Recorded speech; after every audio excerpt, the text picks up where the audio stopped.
first of all, I think it's an honor to have a chance to talk here and to share with you what we've done and also get somebody into the topic. Well, I have here this month, and I think it's kind of fit into this specific conference there is, I think we're talking about the active transportation industry and access management. Focus on the introductions, and then later on I think I'll quickly touch about the challenge we are facing. I think the focus is going to be a third one because we can talk a lot of concepts. So how do we implement? And so there's a mainstream asset management practice now being done by state DOT, especially in the U.S. So how do we be able to put this complete street and then also the active transportation into practice? So that's the one that I'm going to share with you and how technology can help. So before I start, I would like to acknowledge that we've got a chance to do a lot of innovative research projects. So we got a sponsor.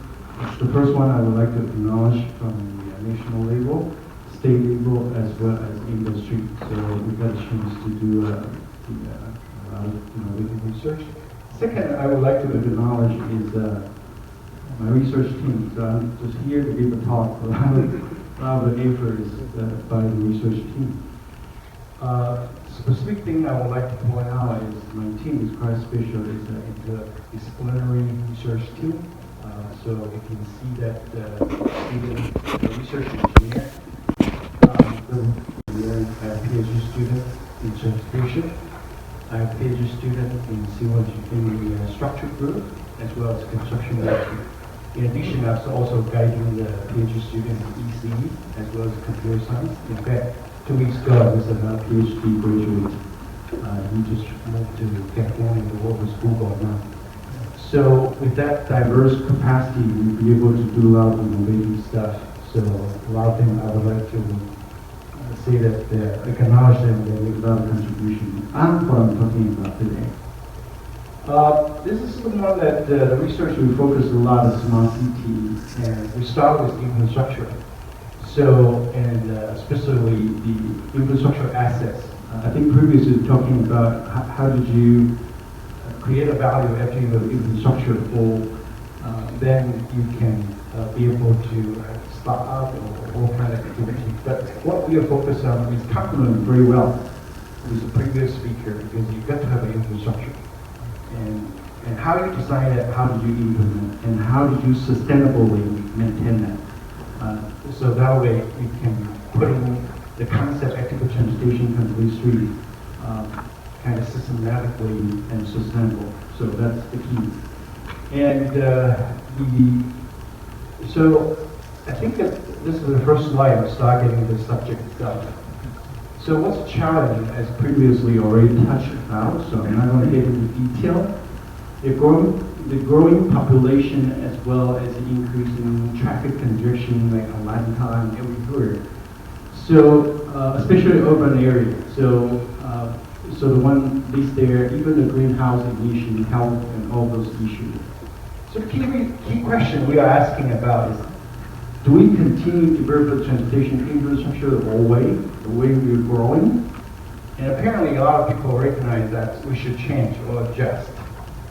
So in a way, the next one there is that could we design transportation infrastructure that people-centered to promote health and the alternative transportation modes like bike, as well as the walking and all those different type of mode of transit, etc.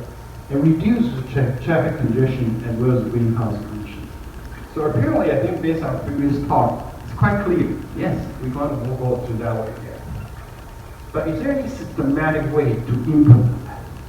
So when I mentioned about is how can we implement this new design concept and incorporate them into the mainstream assets management, make it systematically sustainable. That's probably the one I'm going to mention more in terms of that. So, it's moving.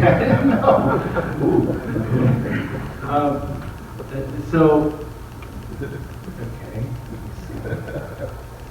So I think I need to have a good control on that. Okay, so this one here is kind of give you, this is just a few slides, give you a quick update in terms of the concept itself. The, I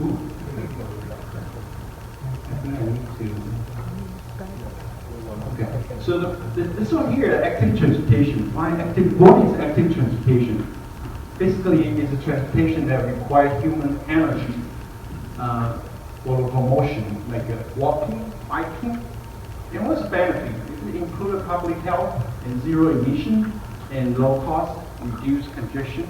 So previously, a lot of people have mentioned briefly on this. And so currently, what's a component of the transportation system supporting active transportation? Well, you have a sidewalk, ramp, ADA accessibility. ADA represents American with Disability Act.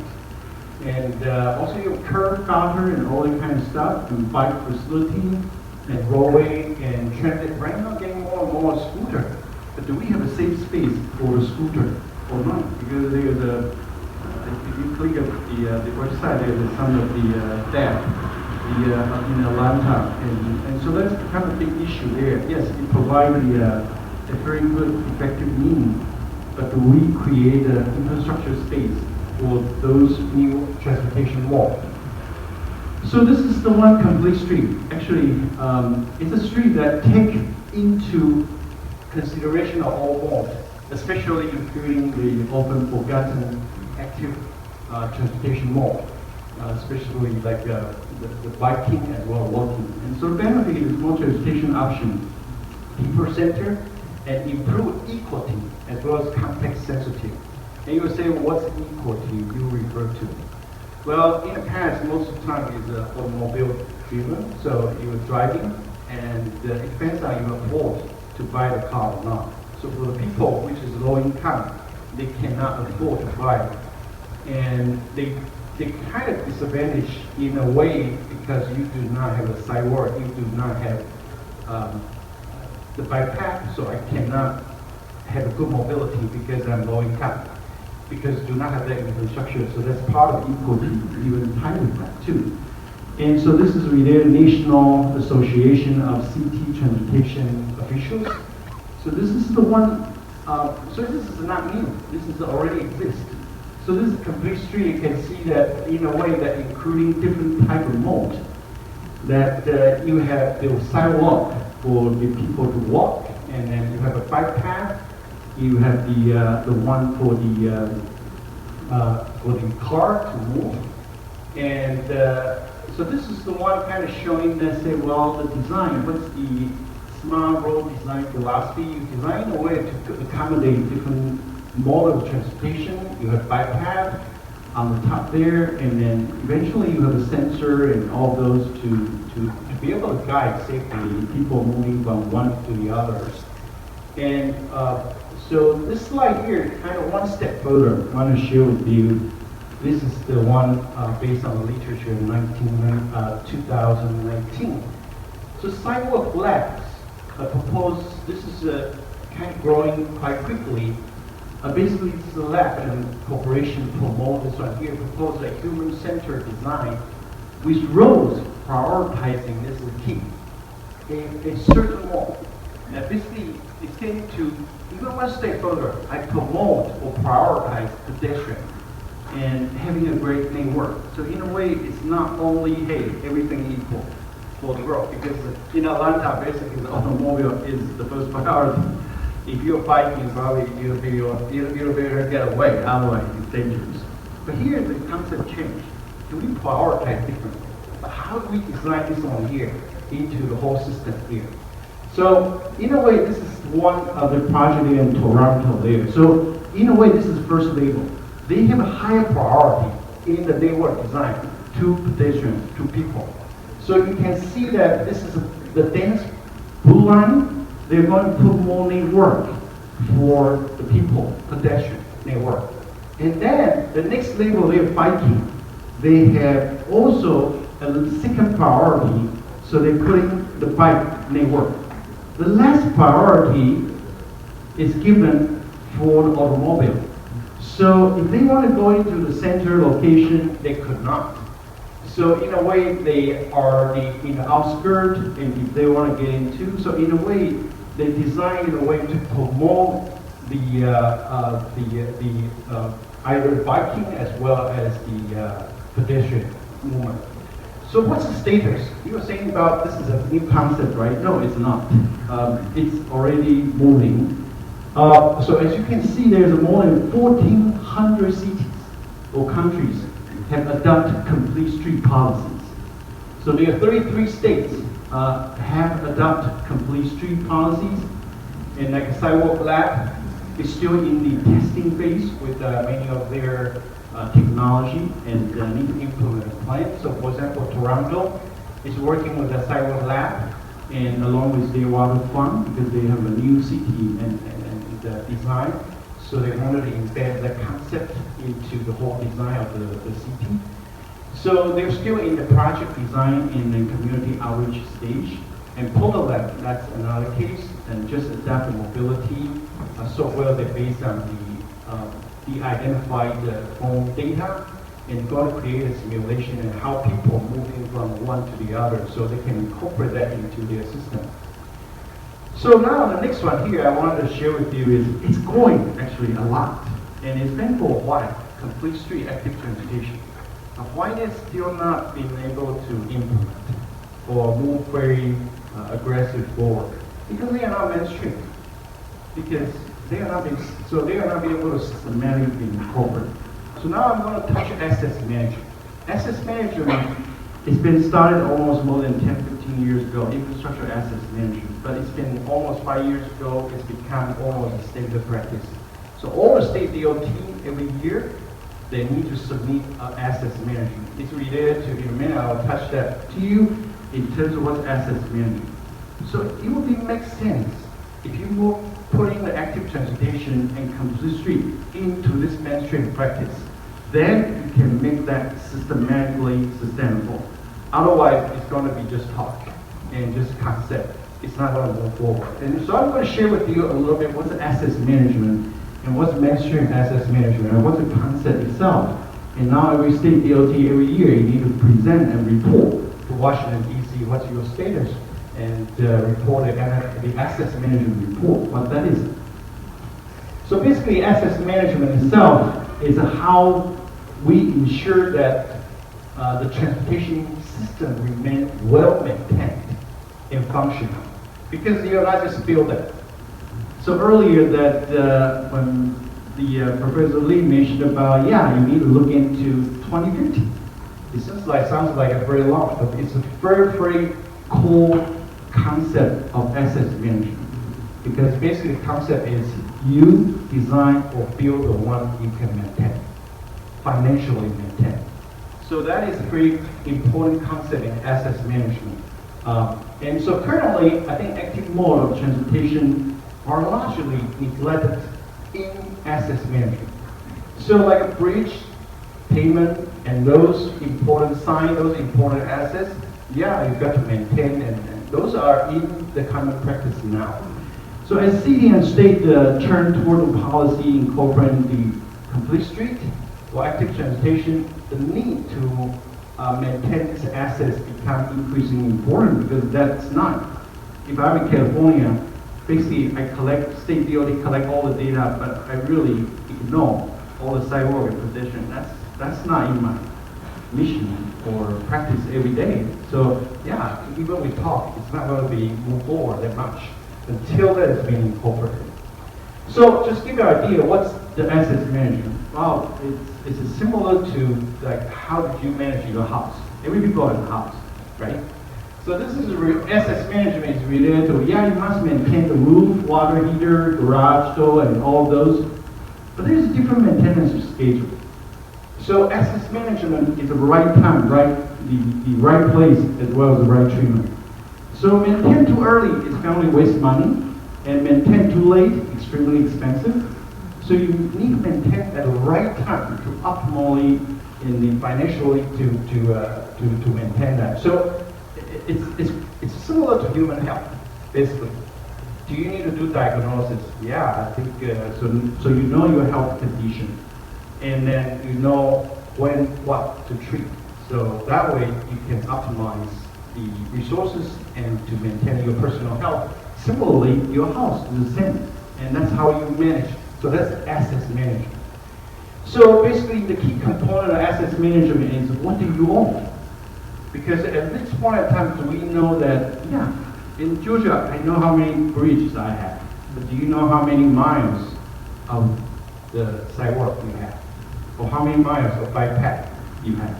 And how many of them, they are in a poor condition, need to replace, and where they are? If you don't know that, how did you manage those? So it's still, basically, this concept itself move forward. And certainly, I think right now it's get to a point that, as I mentioned, maybe we should implement to the next step. So basically, it's talking about what is the condition they are. Do they need so it's required routine data collection. But now, if you do not have the practice to collect the data routinely, you have no idea how many miles of the sidewalk you have, where they are, what's their condition, how did you allocate the money to make them sustainable? It's impossible. So that's assets management, the key thing there. So what do you need? So what do we needed to repair? And even forecasting. Yeah, with that sidewalk there, that what I need to expand or what I need to maintain in the coming 5 years, maybe I require $10 million or $15 million to sustain that. So those are part of assets management. How do I prioritize them? Which one to go first? This sidewalk network connect to different modes. So I'm putting a higher priority to rehab. So assets management is a challenge actually. Even in the current stage here, because a large volume of data need to be collected. So technology can help. Let's roll into technology. Why the technology kind of get into the picture on this one here. So basically technology can add assets management and active transportation design. And so we're going to share with you a little bit in terms of the some of the things already over there, and then the kind of moving. Well, so this is the one. Unfortunately, the internet is not working. This is quite fascinating, right? This is the part of technology itself. In the future, again, this is a video actually, but the computer is not dealing with the video itself. So this one here, what it's showing here is this. This is a video. You can show that all the road. It's basically it will show up intelligently, smartly when you move. And so when you move, the stripe is going to show up when the vehicle come in, and then they see that, they will automatically have stop sign. If you're a biker, it will automatically showing what's the bike path to you, and then if the kids, the unexpectedly running the roadway, it was showing the sign so to protect the people. So this sounds like just a cartoon game. No, this is not a cartoon game. This is a pilot. But it's impossible in the future to become that. It's probably coming. So anyway, the second one here, like this one here, the smart lighting. As a matter of fact, a couple of minutes ago we have a lighting problem. That's not quite smart. So you know, a smart lighting there. This is the one that a system. Can you turn it off based on the actual lighting condition? Can you adjust? All those technology is quite mature already. How do we utilize it? So right now the new design there is not only the lighting, because right now getting more and more 5G. So people are thinking about where they're putting another infrastructure for 5G. So they're thinking and say, well, we can combine the lighting pole with the 5G and all together. So all those there is coming in terms of that, and this is just lighting. Well, if the lighting condition is good, it will turn off the light, and then will turn on. So all of those there. And this is the one that kind of tie with the future autonomous vehicle, connect vehicle, what's the roadway thing, and with the LiDAR cloud and all those things. Thinking about in the future, you have all autonomous vehicle on the roadway, and all of them have a LiDAR. So they can automatically extract all the information there in the LiDAR cloud. Could you click on the right-hand side there?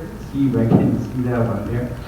So this is the one kind of showing the LiDAR cloud. Basically, you have an actual, on the left-hand side is a 2D image. On the right-hand side, it's showing the, basically, it's a 3D LiDAR cloud. And in the future, all autonomous vehicles, they have a LiDAR cloud. So basically, you can see this roadway situation, condition, how they change. Because in asset management, it's quite important to see what you have. Where is the sign located? Or what's my roadway condition? And some of the LiDAR, they kind of get into ritual intensity. In fact, that's related to the energy consumption. That can be used for heat island assessment too. Because the one in asphalt and concrete, they have a different energy response. In a high-rise building, they have a different energy response. So anyway, if you move to the next. So next slide. My bad. So the next one here, this is showing that in the nation, in the U.S., you're talking about in 1 year, this is far from sufficient. This is how much, in 2014, just in 1 year money, $2.7 billion. Certainly, this is so much of rehabilitation, and because when you infrastructure, the first highway bill is almost more than 50 years ago, Eisenhower bill. And so it's it's not only population is aging, infrastructure is aging too. So get to the point you need to spend a lot of money to fix that. So this is the situation. Required assets management or condition assessment. This is the one, the sidewalk. You would expect all the sidewalk condition is good, but it's not always the case. So can wheelchair go through those? Some of those probably in that condition, it's very, very difficult to go through. So this is a bike path too. Some of the condition is not quite good and faded. How do I aware of them and then be able to feedback to the system saying, yeah, I need to change that. So we did very well on the roadway, pavement, and the bridge, because bridge is so critical. So we know how many bridge, what's their condition, and when they need to fix. That's the mainstream assets management. But do we know the bike path and where is the condition and what that is? Well, we're not quite. This is site assets management. Now this has been adopted in mainstream. So people, every state DOT, they need to know what's their condition and start reporting. And how soon they fulfill that, I don't know. But I think first is bridge, they fulfill their requirement, and payment fulfill their requirement, the site here. So the question I have is, well, the next one here, can we bring in sidewalk and bike path and all those active transportation related infrastructure into the mainstream? Then that would make them more sustainable. Our research is focused on the sensor, intelligence, and innovation. So I kind of show you a couple of cases of what we did in the past. So this is the one on the top. It's different sensor technology we use. And the middle one, the bottom one there is support decision in terms of when, where, and what to treat. In the middle one there, what we did is we have a several national demonstration project. It's automatically detecting the cracking, pothole, even the curve, the sliding forces, the safety assessment. Using the smartphone, we automatically do that assessment. So this is one here. I just wanted to using one quickly share with you. This is a project sponsored by US DOT. It's a national demonstration project. And so it's related to assets management and using sensing technology. Because as earlier I mentioned about, even until now, the assets management in the US is still very expensive.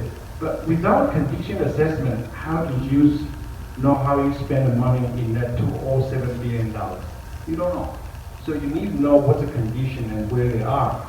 So this is the one what we did propose in the national project here is putting the intelligence system, be able to support the assets management system, and even be able to map where they are. So the first year we compete nationally, we got $1.8 million. 2 years later, we compete another round. So this is to show you some results. This is the geotech sensing vehicle, and we have a LiDAR. LiDAR, those are autonomous vehicle in the future is going to have, as well as the image, as well as laser technology. And this is the one that showed it to you that we be able to automatically detection. So in a way, the pavement cracking, etc., those are automatically detect. So in a way, sidewalk, etc., then that can be applied to automatically detect. This is the one that I showed it to you. If you can click on the left-hand side, our focus is on the this one here. So you can see that our focus is more in the intelligent part because we have huge amount of data. So this one here is our video cannot automatically extract where are the signs. The same thing here, where is the sidewalk, etc., and then bypass. So next one here, if you move back. Not only that, on the right hand side there, after I extract that one there is the entire I-285, which is where in Atlanta here. So it's roughly 60 miles a circle. It's close to 100 kilometers. So our research focus is 160,000 images, but we just wanted to know where the sign assets. So we care about information. So there's 4,000 images. 4,000 signs. And so traffic signs, so we know where they are, and then we can assess what's their condition. So that way we can do the asset management effectively. And next slide, please. So this is a similar for the LiDAR data as earlier mentioned about. It's not only now we are using that. So we developed a technology to support the current operation as well as the future, because in the future all the vehicles have autonomous vehicles. But people still haven't figured out how do I utilize this huge amount of data. It's going to be available for all the vehicles, 10 million vehicles. So we already started on that one there. And if you click the bottom slide there, that this is the one you can see that with the LiDAR, it can, on the right hand side is 2D image. On the left hand side is the LiDAR cloud. So basically you drive through, you can have all the LiDAR points. And that's quite, driving 100 kilometers per hour, then you can have every point there, basically it's retro intensity. So LiDAR itself actually, people not necessarily know, you have XYZ, global coordinate, Paris Google Map, but also you have retro intensity, which is how much energy bounce back. So you can see the marking there, 0.7, but the payment itself, 0.3. So they have a different energy bounce back itself, so we can utilize them. So our focus actually is just do one thing. It's a huge research team, and in 15 years we just do one thing, just turn the data into information, because we recognize in the future is huge amount of data, but how did you turn that into useful information, or even decision support information is critical. This is the one just want to explain to you that how do we utilize that LiDAR data, because a lot of people there, they have data, they don't know how to use that, or how to create value. Our focus is innovation as well as intelligence is how we utilize that. You can see this is a graph from the internet. So you can see on the right, the left hand side is actual daytime image for the marking. On the right hand side is during the nighttime. Actually, this marking condition, most of them is not good. So you cannot see that. And if this is a turn, the vehicle is going to be a safety issue. And so this is the one that. So how are we using the one LiDAR technology we have to automatically extract the nighttime visibility? So you envision, you can map out the entire Atlanta or entire Georgia. Where is the pavement marking, the condition is not good. In fact, this year, we are going to finish a project. We've collected last year already. This is going to be the entire interstate highway, the pavement marking, the condition assessment about the visual reactivity condition. This is the same thing there, same LiDAR, but you can collect the data here. On the left hand side is the sun, but during the nighttime you cannot see that at all. So assuming it asks you to turn left, but you have no idea what that is, then you're probably going to go further, so accident probably is going to occur. So this is something that currently do not have a good technology to do assessment about the nighttime visibility of the sun. So currently we are testing on the entire interstate highway, and they expect us to receive a national award because this is a new technology, it doesn't exist in the US. So this is the one, what we did is automatically detect the sign location, and based on the sign location there, that you are going to automatically extract the LiDAR point, and based on the LiDAR point population itself, you can see the bottom there, two different types of signs. One is passed, the other one is failed. And this is different from the current standard. And you will say, James, what's the current standard? Current standard, US DOT, they have approach that you carry a laser gun, basically a visual counter, so you stop your car and shooting 4 points, and then to see if that pass will fail. But this one here is not. The one we developed is driving 100 kilometers per hour. You don't need to stop. But the point you get is a couple hundred point population. So when we have the federal government official and different state DOT director, they say yours is different from the current standard, current specification, but you should develop for the future standard. This should be a future standard. So a lot of research we did is developing a future standard. So this is the one we already patented this, as well as published in the journal. And as earlier mentioned, last year we collected all interstate highway in Georgia, and we should finish that this year. So it's going to be presented, and so they're in the operation mode, basically. It's not in the research. This is the last part I want to share with you. How do I use the LiDAR data? I think specific I share with you here is in the industry there's a lot of LiDAR data. A lot of time LiDAR industry, and out there they can automatically extract information. So 3 level, they have the data, but they don't know how to use it. Even use that, do they have intelligent extract? But what they need to extract, they don't know. So the one I showed it to you, LiDAR, the nighttime resolutivity, it's the one we created, say, hey, can I create additional value? And so this is another one there. We use it in the active transportation and complete street. So this is the one that we did in the entire Georgia Tech. So we collect the data here. I think yesterday you were in Georgia Tech. And then so we collect the data there. You can see the light pole. Specifically on the right hand side, there's sidewalk there, the ramp, etc. So this is the one we already published in 2016. So basically, this is all the one at Georgia Tech campus. So after you drive through, you have not only the tree, the sidewalk, everything here collected. So now you can see the cross slope and even the curb ramp, all of those being detected. And now you can assess, for example, on the top, you can say the sidewalk insufficient width, and the curb ramp, and then insufficient slope. Even those curb ramp for ADA compliant, now it's become a big issue. Especially in California, but moving more and more in Georgia also needed to meet that requirement. I think people are struggling in terms of how do I use the technology to take that? How do I know that my curb ramp is substandard? Because there's a previous curb ramp, but things changed. So this is the one I think that technology can help. This is the one I just want to mention it to you. It's not only the vehicle mounted technology, but there's big people driving bike. So with bike, the sensor there, you get GPS acceleration, gyroscope. So one of the PhD student that I have, April, that helped me prepare some of the material for me. I think she's doing the driving, and then now she's doing the PhD study. And the summer here, she's in Europe. He's going to stay there for a whole semester there, biking, and work with the Europe, the EU group. And so vibration focused study, how do I do the assessment and condition with that? And this is another one there, my colleague and Professor Randy Gensler. I think they're using a wheelchair when you move. Can you have a sensor? So that way you can get the information back.